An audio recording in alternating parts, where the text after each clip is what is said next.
Welcome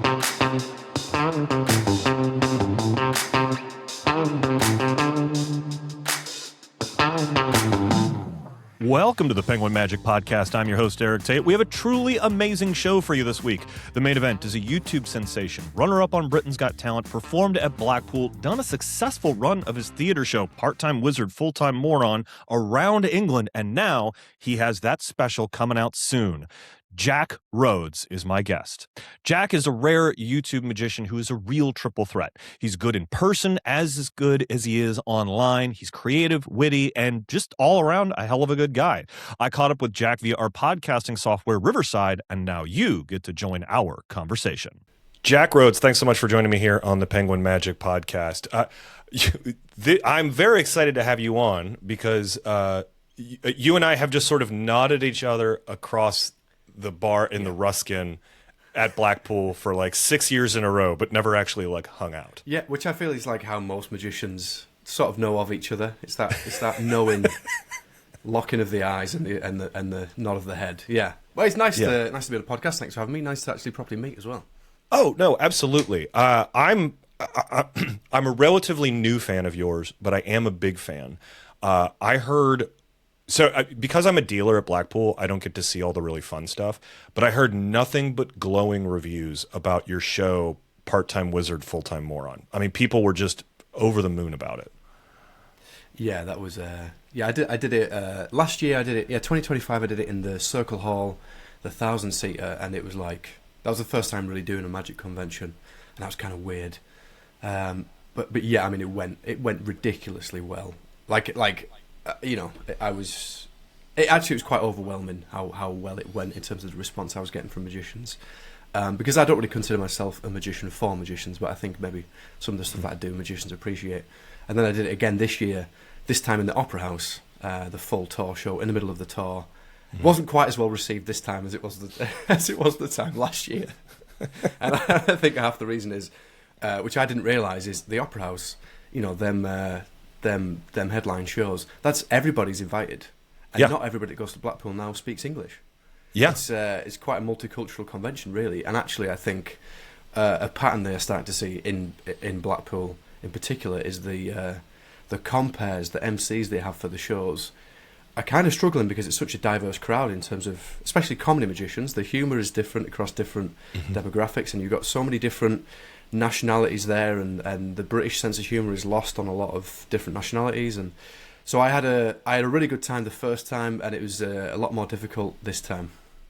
I think that's probably one of the most astute observations I've heard about Blackpool in recent memory, is because it really is, until you're like in the thick of it, it is hard to explain to people how multicultural it is. I mean, in the dealer's room, I'm constantly like, I speak enough Spanish to get by. I speak zero French, and my conversational Chinese is about as good as my conversational Japanese, which is to say not at all. And so there are these interactions I have with people that are just very, very difficult as a dealer, but I can only imagine what it's like as a performer, especially when you've got this mix of Brits who get your sense of humor and then other people who just don't. And have you found as a dealer in the past few years that it's changed? Because as a person that's been going to the convention for the past 10 years, I think like 10 years ago, I think the Brits were the majority. I actually now think the Brits are in the minority. I think that is completely accurate. Yeah. And I think that's going to be a problem for the bookers of the convention going forward. I think they're going to struggle finding acts that will universally appeal to everybody. I mean, of course, you're going to get acts like, Jan Frisch was at the convention this year. His cups and like that's going to slay no matter who you're performing to. But of course, he doesn't speak in that act. Yeah. So I think any speaking act, I think manipulation acts are going to go down really well. I think there's occasionally they're going to be speaking acts that will be universal, but I think it's going to be a tricky thing. The bigger the convention gets, the harder that will be, I think. I completely agree, and I'm interested to see where it goes, because it's a tricky thing to put that all together. Speaking of your act, though, what I think is so fascinating about it is the magic is great, but the comedy timing is. I mean, it's almost as much of a stand-up comedy show as it is a magic show. There's so much. Right. Yeah. There's so much. It's so well written. It's a shockingly well written show for a magic show, which I don't mean to sound pejorative, but yeah, you're right. Yeah. Do you have a background in stand up? I did stand up comedy for a couple of years, but only as like quick like backstory. I did close up magic from like the age of 18. I was obsessed as a kid, did lots of close up, and then when I met a magician in the office that I was working in when I was 18, and he brought me into the world of doing close up magic, roaming magic at weddings and parties, and there's a big wedding market in the UK for close up magicians, and I did that for a while, and I got kind of bored of it because it almost felt a bit too easy at times. Like you bring out the Omni deck, a couple of routines that you've learned a few times, and it was just like it felt. There was no challenge to it, and then I saw there was a stand-up comedy open mic night locally for charity, and I was like, I'm gonna put my name down for that. And I made the mistake of inviting like 10 of my friends to come and watch, which was the worst thing I could have done. And it went fine. Like it wasn't good, but it wasn't bad, but it wasn't good. But I got the bug then, and I spent 2 years developing a tight 10-minute act that would then lead me to paid work. And then just as I was starting to get paid for doing stand-up comedy, and by the way, it would like in the 10-minute set, I would do 90% just stand-up. I would talk about being a magician, but I wouldn't do any tricks. And then at the end, I would do like a throwaway magic trick, which didn't really work anyway. The point being that I got this tight 10 of a stand-up comedy act, and I learned like about stage presence, about comedic time, and I spent a lot of time with comedians. And then COVID hit, and then there were no gigs. But my job at the time, so I used to be, and this isn't, I always feel a dick. Are we allowed to swear on this, by the way, or not? Yeah, no, you can absolutely, say whatever the fuck you want. Right, great. I always feel like a bit of a dick just dropping this, but my old job was I was a nuclear engineer, right? So I used to work. That's mind blowing to me. It's not this is why it's not a casual job you could just drop in conversation. But so I was, and that was like quite long shifts, and I would be up at 5:30 in the morning and do a 12-hour shift, and then I like live quite far away from the nearest city, so I'd be driving 2 hours to do a stand-up comedy gig. I'd do the 10-minute spot. I'd stay like and watch the rest of the show. Then I'd drive 2 hours back. I'd get home at 1 a.m. earliest. Then I'd be up at 5:30, and I would do my shift at work at my day job. And so, like, it was never going to be, like, a career, like, feasible to do that unless I moved. And so when COVID hit, I was like, I don't miss the travelling too much, but I miss the creative process. And then during COVID, that's when I started doing the videos.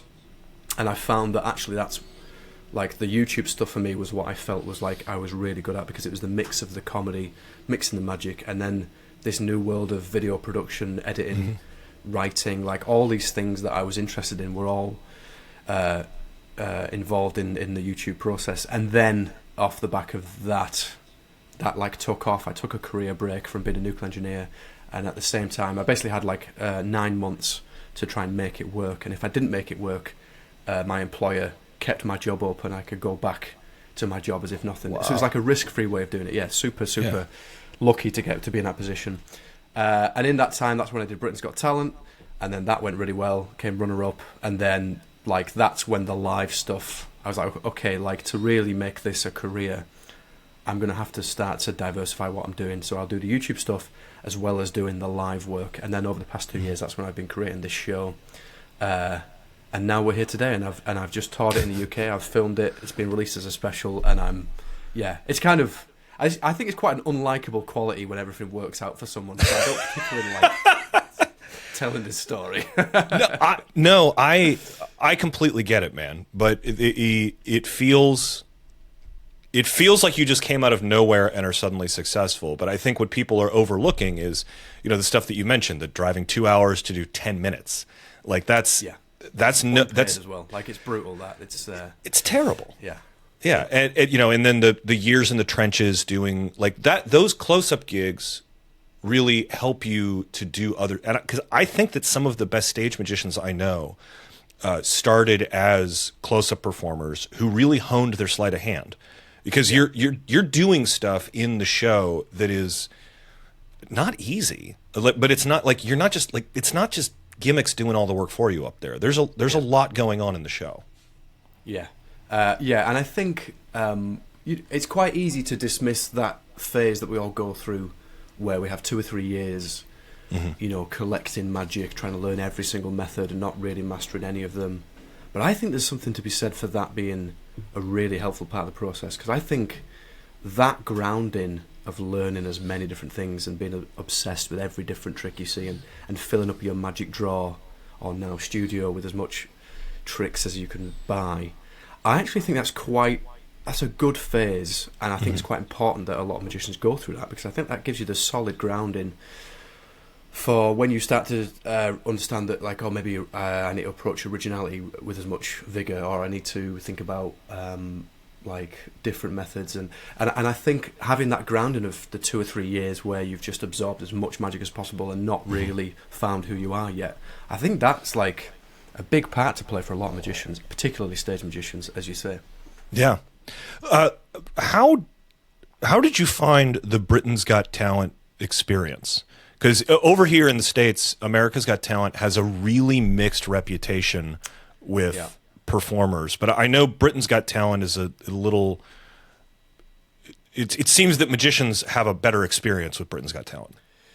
Yeah, I mean, I've heard stories, probably like yourself, from both sides for BGT. I mean, do you know Russ Stevens? We've got a guy called Russ Stevens on this side of the pond that is like the big consultant for Britain's Got Talent. And I think he's done a lot of work to make sure that magicians get treated a little bit better from the producers and that side of things in the TV landscape. It used to be, and I imagine this is the same in America's Got Talent, maybe 10 years ago, maybe a little bit longer, Simon Cowell hated magicians with a passion. And to the point where it put magicians off being on the show, and the ones that went on the show probably weren't particularly good and should have been on there in the first place. And it's taken a lot of time for that to change. My experience was very positive, but I think I got very lucky. I mean, from the beginning, I was coming in from the background of having done the YouTube stuff and already established a style and the fact that I had my own ideas. And so I was coming in with things that I wanted to do. I think perhaps the people that have the bad time is people that don't go in with a strong idea of what they want to do. They just want to be on the show and do no matter what. And then suddenly you find that you're being told, oh, we think you should do this trick, or we think that this trick would look better if you did it this way, or maybe you should use this as a context for the whole thing.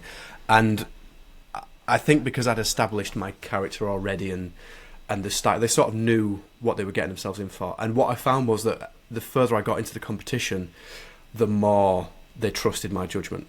So at the beginning, if I had an idea and it might be a little bit like out there, they're like, oh, we're not sure about this, we'll have to run it past so-and-so, and we'll have to make sure that this team are happy with that. But by the end, I think they had full trust that, like, I'd proven myself, and any idea, would be well received. So yeah, I think I got very lucky, and of course, it's such a lottery anyway, because it's how the judges react to you. It's if the judges are in a good mood, and you've got to find a balance of how do I create a routine that will work for TV, but also like appeals to the judges' egos enough that they want it to be about them a little bit, but it still needs to be about me. And then how does that translate? Like, and the audition, of course, is pre-recorded, and then you don't know how they're going to edit it, because they can make it feel very different to what it was in the room. And then you get to the live semi-finals and then the live final, and that's like a whole different ball game, because now there is no edit to think about. This is literally what they see on camera is what they are getting.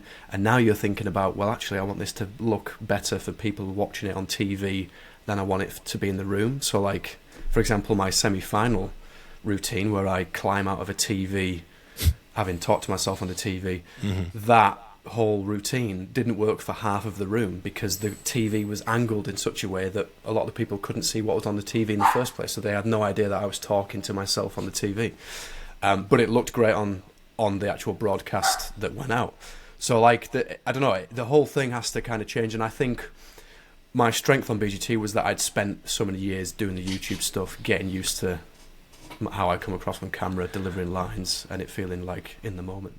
I was just going to mention that it sounds like this background in YouTube really set you up for success there.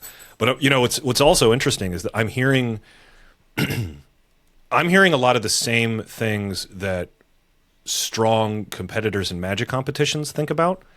Like in, when I was helping the North American team get ready for FISM, there were definitely decisions that people made where it's like, well, the people on stage are going to see how this works, but for the audience, it's going to play amazingly. So we're trying to compete for a trophy. So it's fine to make sacrifices in here in order to, get make everything else look amazing. And you sound like you have this real methodical approach to what you did there versus how you put together the touring show.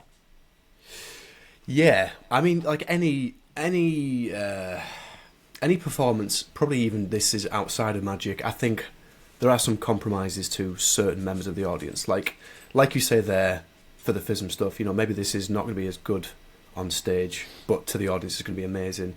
Mm-hmm. My version of that for the show, because I knew the show was being filmed as a special, to me the touring the show was the justification to get it filmed. And the filming of the special was the motivation to get it as good as possible. Because to me, more people are going to watch the show as a video on a screen than they are live. And so it's very important to me that the show also translated well on screen. And so I, from the very beginning, was thinking about how is this going to look in the edit, as I was coming up with the material and trying it live. So there's a lot of stuff. It's a very media heavy show, and probably because I've come from the YouTube background, I've come from this background of thinking about audience retention and how to keep people invested in the video, and if there's a silent spot, can we add a little bit of music, and how can we word this for there to be a hook at the beginning so they are going to be invested in the trick until the end. And so all these things that I've learned from the video world, suddenly you go, actually, these work live. The idea of having a hook, like a short form video that starts with a 2-second hook, that hook also works in live performance because it's the same. We all have the, whether you're trying to engage people's attention on video or in person, it's the same mechanics. So it's interesting that kind of affected how the show turned out, because I always knew that it would end up being seen as a video, to the point where I would word certain routines and I would put a little verbal hook at the beginning of the routine, because I know that this would eventually become a 1-minute clip on Instagram. So it's kind of the wrong way around. Yeah. But it would be interesting to see if this logic has worked, because I think I've got maybe 30 off. The special itself is about an hour and 10 minutes, and I think I'm going to get a minimum 30 short form clips. Because in my head, there's 3 audiences that are going to watch this show. There's the audience that saw it live. They were either at Blackpool or a one-off show, or they saw the tour show when I toured it in the UK this year. That's the first audience. The second audience is going to be the people that watch the full show on YouTube, the full 1 hour, 10-minute special. And the third audience are going to be the people that only ever see the bite-size short-form clips. And the annoying thing is that third audience is probably the largest of the 3 audiences. Yeah.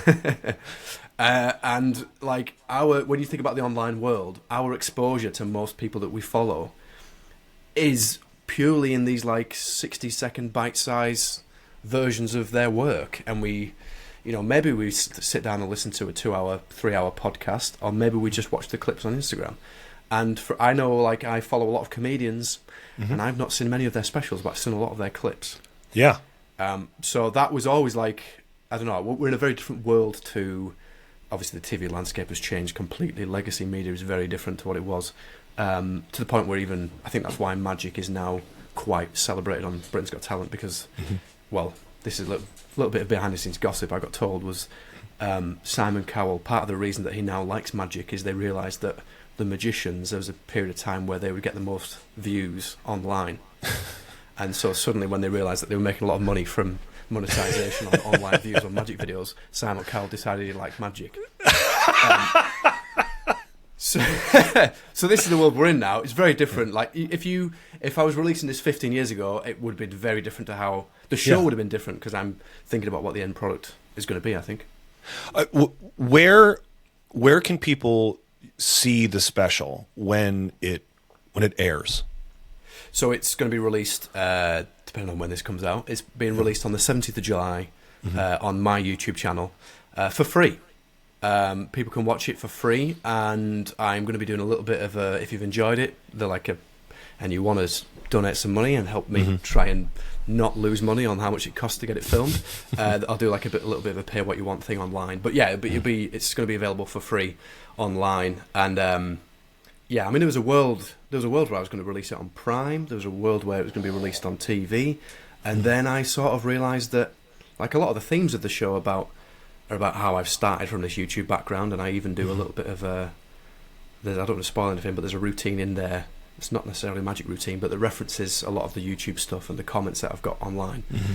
And so, like, it felt a bit weird to be talking about the YouTube stuff and the video background to then not put it on YouTube. And of course, by doing that, I think actually you've kind of you've made sure that the audience that are going to watch it are not limited. Like, for example, if I released it on if ITV were to buy it in England, you know, US people that want to watch it in the US might not be able to see it on ITV. So I think by putting it on YouTube, it's just something I'm really proud of, and I wanted as many people to see it as possible. And I quite like the fact that it's there for free for anybody to watch it. Well, you were very gracious to share what I believe is the final version of it. Yes. You shared that with me, and I watched it, and so first, I should say, I have been aware of you for a long time, and I've seen some videos, but it's not like I'm a super fan. I consume your content with a lot of the other stuff, and I had only heard about the show at Blackpool, but I hadn't seen it. And so when you're talking this about... is the first time watching, though. I think it might be the first time. Okay, that's really interesting. Sorry to cut you off, but the couple of people that had, like, there's maybe one or two other people that have seen it, are people that I've sent it to that have seen the live show, and I've asked the question, you've seen the live show, now you've seen the special, does this marry up to what you saw, and have the choices that have been made to make it work better on video, do they work? So actually, I think you're the very first person that's seen the special and not seen the live show. So what? Okay. Yeah, that's cool. Well, then I guess I'll give you this feedback in real time and take it for what it's worth. But the referential stuff on YouTube is really interesting because it doesn't come across as you explaining it. It comes across as just like a great setup for something really wonderful, and then the magic that happens is really great and organic. And I think now that I understand that it was made specifically for YouTube and written in that way, it's done so elegantly that I could watch this live and still understand it. Even if I was just, you know, let's say my wife was a Jack Rhodes super fan and she was like, I want to go. And I was like, I don't know who this guy is. It would still play like completely. Right, yeah. It's very, very elegantly done. And I would encourage anyone listening to this or watching it on YouTube to, when this special comes out, if you have interest in making a compelling, interesting magic show that is both good parts, interesting writing that introduces yourself to the audience and provides great magical moments, this is absolutely the one to look at. Well, it's not me being kind, it's me telling the truth, because I got introduced to you in a really organic, wonderful way. And I was like, man, it made me go, where's the second special? I want to watch the second special now. And I know you spent 10 years putting this together, but get on it, Jack. Feed my media algorithm. Oh, I wish I could. It's funny you mentioned that, though, because like the idea of it working for people that don't know me, that's how it was written in the first place. Because like this is my first time doing a tour and a live show. I didn't know what the demographic would be. Obviously, there was going to be some people that saw me on Britain's Got Talent. There's going to be some people that follow me online. There's probably going to be a lot of people that have no idea who I am, what to expect. They just see a magic show, or they just see a show in their local theatre and they want to support it. And also, like, I've been doing the show on cruise ships a lot, where most of the time they have no idea who the actors are, and so you quickly learn that actually for this to work and be commercial, maybe I need to create a version of this that doesn't require knowing who I am. And so then you try and find ways, like you say, in the writing, where you try and introduce yourself, but it not feel too forced. And it also appeals to the people that have followed your journey, in quotation marks, and know who you are. So yeah, well, that's nice to hear that it worked in that sense. It really did. I remember, you know, when I was watching it, I was like, okay, I got to watch this for the podcast so I can ask relevant questions. And I found myself not watching it for the podcast, but just sitting there and enjoying it, that's a big compliment. Yeah, it was. I was like sitting in my, I'm sitting in my dining room, like watching it, and I was like, I really want to move this to the couch and just like enjoy it. By the way, you've done. It's quite impressive. I think I sent you that. What, maybe 36 hours ago, and you've watched the special. That's incredible. That's commitment to the podcast. Look, it's the podcast is an albatross around my neck, and if I don't deliver to the audience that listens to this and watch this, my Instagram inbox explodes, and I can't afford a new phone at this point. Fair enough. What was the experience like going from BGT to putting the show on tour? Because if I'm understanding your backstory correctly, you sort of went from internet sensation to breakout star of reality television show to suddenly having to put together like an evening show for people in the real world with not a lot of experience in that, apart from a tight 10-minute stand-up act, which is very different from an hour-long show. Oh, completely different, yeah. I mean, you've summarised that very well. It was exactly that. And, you know, like of course, the BGT stuff, it is a reality show, but at the same time, I'm having to come up with live routines that work live. Mm-hmm. So I had like for example, the routine I do in the final of BGT with the lie detector hat, that is now a part of a larger routine in the show. So like, I had about 10 minutes of material that I knew would work live, and then I think I'd finished the BGT finals on the Sunday, and on the Friday I had a theatre showcase to do a 10-minute spot to people that would book acts for cruise ships. Mm-hmm. And I did my 10 minutes. I only had 10 minutes. This was in June, and the cruise ship bookers were like, okay, we need you to have 2 45-minute shows and we're going to book you in for August. Is that okay? And I was like, yeah, that'll be fine. That'll be all right. Nothing like a deadline to get a script written. Yeah. So oh my God, I literally had to make 80 minutes more of material in about 2 months. And of course, them first shows were rough, but they were the backbone of what the show is now. And so it was a quick learning curve. And of course, like, there's a lot of similarities between the video world, the stand-up comedy world, and the magic world. Mm-hmm. And at the heart of it, like, you know, stage presence and finding your character and finding what works in your style, that is the same across all three principles. Like, you know, so it was... And of course, I've had the background of close-up magic, so I know, like, you know, the tricks. It's almost like the tricks are the easy bit, and it's the building. As I don't want to sound like big-headed or anything, but as a magician, the tricks are the easy bit. Creating a 1 hour, 30-minute show that it builds and has a narrative arc and has nice writing inside it, and also works as a comedy show. That's the hard bit, like figuring out tricks. You know, that I don't know. There's I mean, I say that now. I'm also working on the next show and finding it very difficult, so it's easy for me to say it now. But I think the tricks. It depends on what you want to do as well. Like, it depends on how you approach it. Do you want every single trick to be something that nobody else does, or are you happy taking a classic and changing it slightly to fit your style? And everybody's got their own answer to that question, and I'm still figuring that out. So, you know, like, a lot of it's a learning curve, and it's quite weird now to have put all that work in, because there was like a lot of work in the beginning, and then just honing, tweaking, rewatching every show, rescripting, and then also like a lot of rehearsal, because a lot of the stuff that I'm doing is like timed with music or timed with things that are happening on screen, and so it's not an easy show to practice either.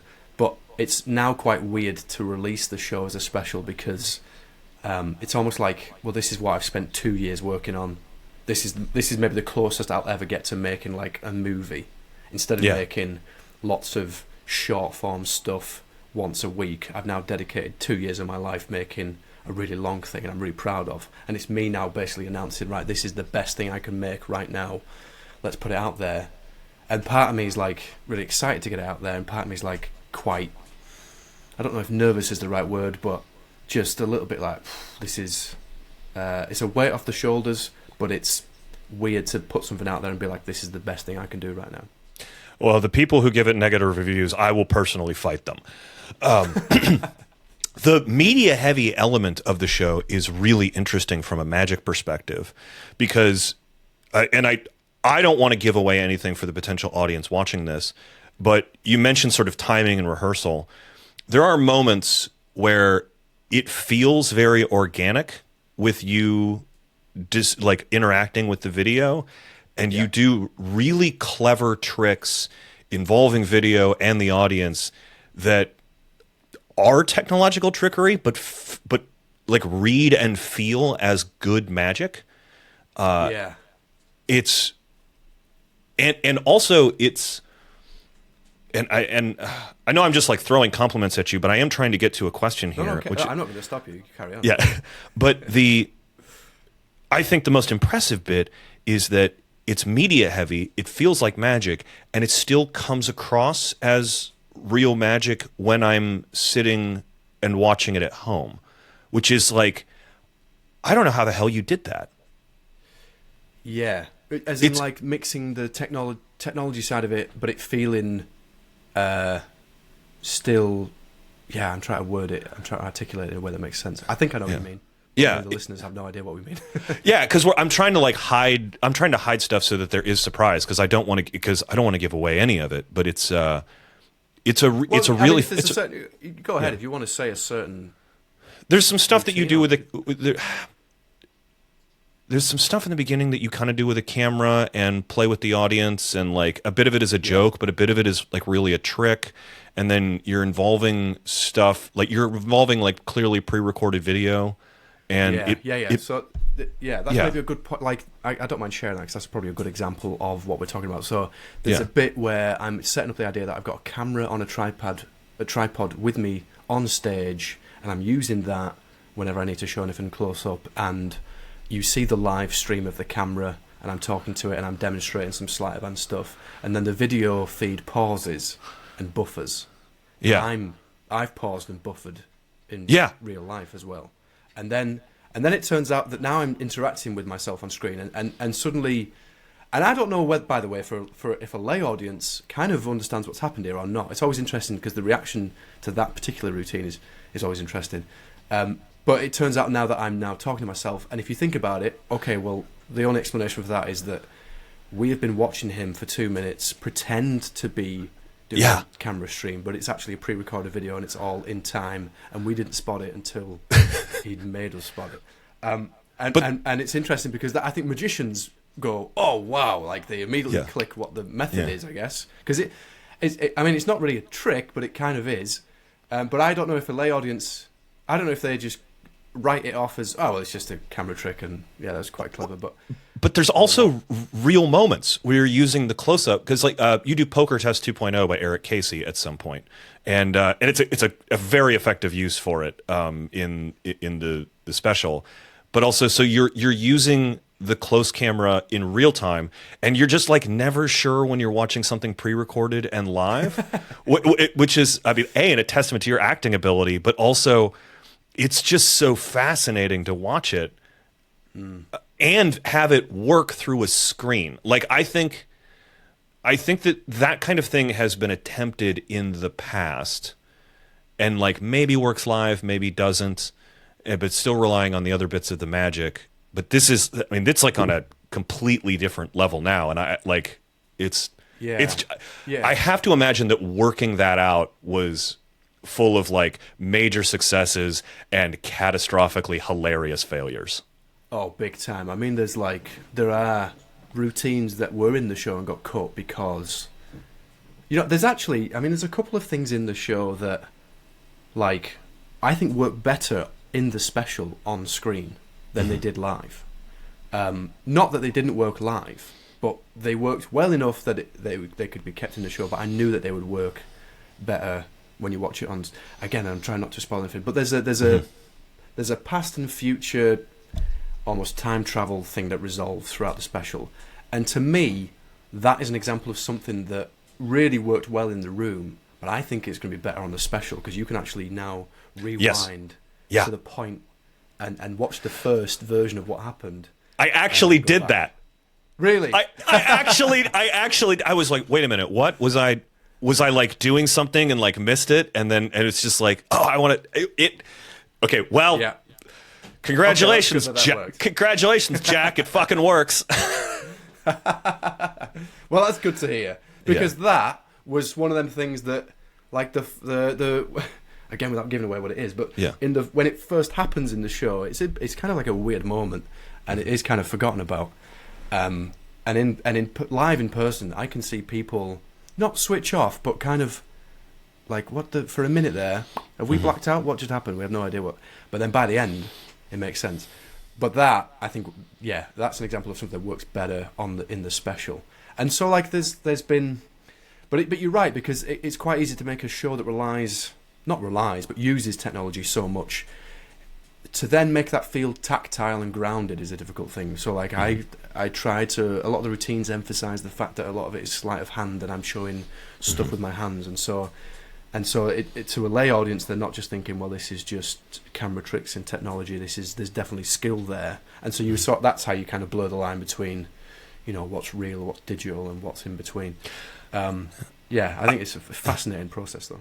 I think that's why, like earlier when I was talking about how it definitely feels like a show for YouTube, but I could watch it live and understand that I'm seeing someone who does a lot of stuff on YouTube, but they also have this skill in real life. And I think that this fascinating mix of media and production value in a show with, tried and true magic methods and, brilliant stuff that you've clearly come up with on your own is why it all flows together.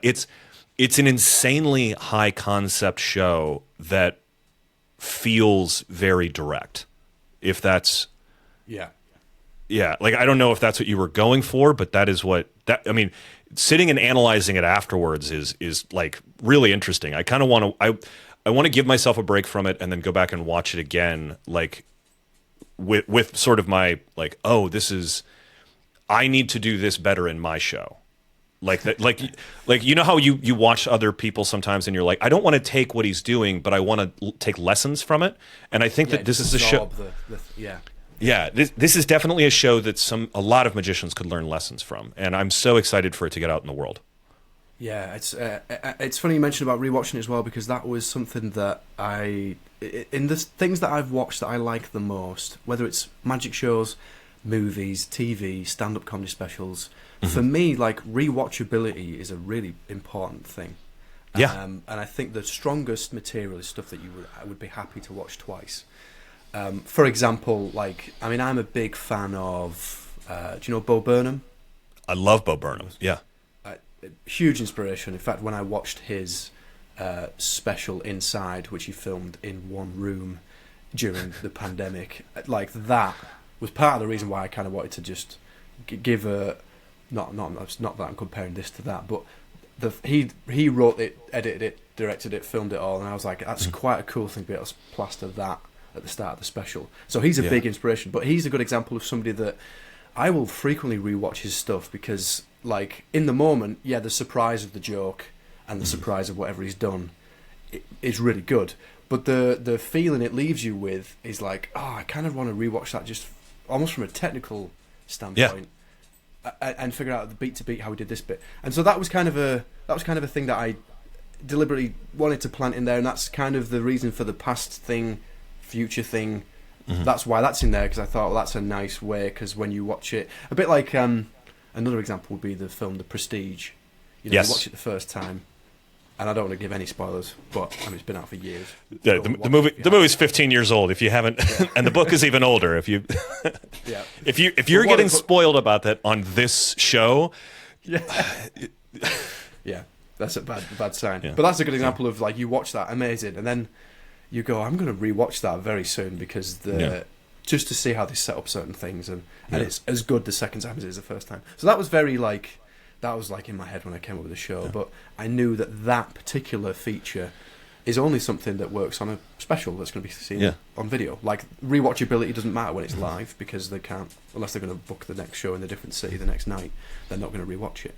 So it's I don't know, I'm very proud of it, and I'm very nervous to put it out there because I'm aware that it's also probably not going to be like, it's not going to be everybody's cup of tea, because there are choices in there that, you know, I mean, comedy is already subjective, but if you're a magician and you watch it, I imagine there will be some magicians that will go, I sort of understand why he did that, but it's not really my thing because it's done in a different way, and it's maybe not as classical as like a lot of magic that I've seen.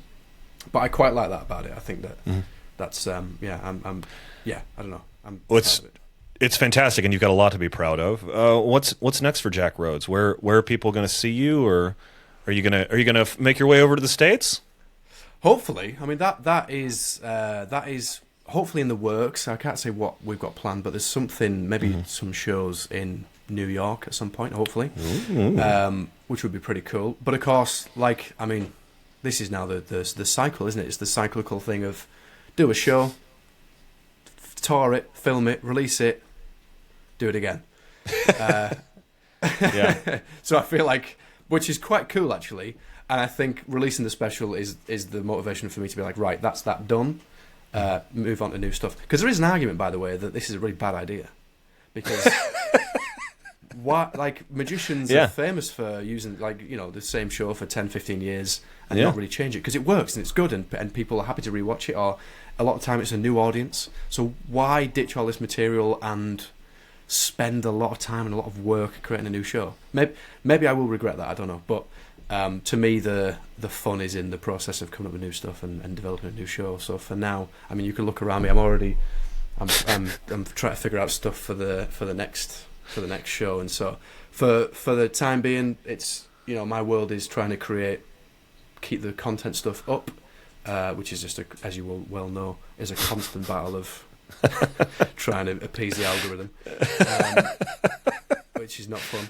And then, you know, at the same time of that, balancing the live stuff, and I think that's the trickiest part is doing both, because I think it's rare to see people that are, and I'm not saying this is me, but I'm just saying it's rare to see people that do both well. That is usually the case, that either somebody is a really good live performer, but they don't really spend much time doing the social media stuff, or somebody's really good on social media, but they don't really do the live stuff. And so for me, the tricky thing is trying to do both well. Is just the time it takes is ridiculous. I think you're doing them both well, and I can't wait to see what you do next. Jack, thanks so much for joining us on the show. Thanks for having me. Been a pleasure. That's going to do it for this week, kids. Thanks so much to Jack for being on the show, and thanks to you for listening. First and foremost, I'm back in my office. Deskatron has been fixed and is better than ever. For those of you who don't know, I've been building PCs and rooting around in electronics since I was in middle school. And when I won a prize at FISM, I went all in and built a big, insane glass and LED field monster PC that would end up becoming a trophy case. Literally, the FISM trophy actually sits inside the PC, and it's lit up by all the crazy lights in it. At Penguin, we affectionately call her Deskatron. She renders a lot of the graphics and videos for Penguin, and when she went down on one knee, we were all a little nervous. Secondly, we're gearing up for Magic Live. I'm super excited to have Craig and Josh Birch on the stand with me. We have some really dope new releases that will be Magic Live exclusives, and for the first time ever, we're doing some crazy bundle deals. Oh, and we will have bags. I know, shopping bags. It's a game changer, which is coincidentally one of the products we're bringing to Magic Live. That's a different thing. Stay tuned to this space for a big announcement. Sorry about that. Timu wanted to get in on this. Stay tuned to this space for a big announcement coming from me in the next couple of weeks. Might even be a whole episode about that announcement. As always, we're a weekly podcast, so be sure to like and subscribe, as well as share your favorite episodes on the social media platform that you are trying to find out how a motherboard burns up its RAM slots on. If you wanted to reach out to me about anything on this week's show, you'll have to send me a note inside of a Lee & Lee PC fan packaging. Look, if I have to root around inside of Deskatron's guts, you better believe I'm going to put more crazy lighting in there. Those new fans with LCD screens look neat, but only if I can get the fan blades to light up. Also, it might be time for a new AIO cooler. Maybe that neat one with a curved LCD screen. But if upgrading an overpowered PC components isn't your cup of tea, you can always reach out to me on Instagram at Eric Tate. That's at ERIKTAIT. From me and everyone else here at the P3 Magic Studios, practice, perform.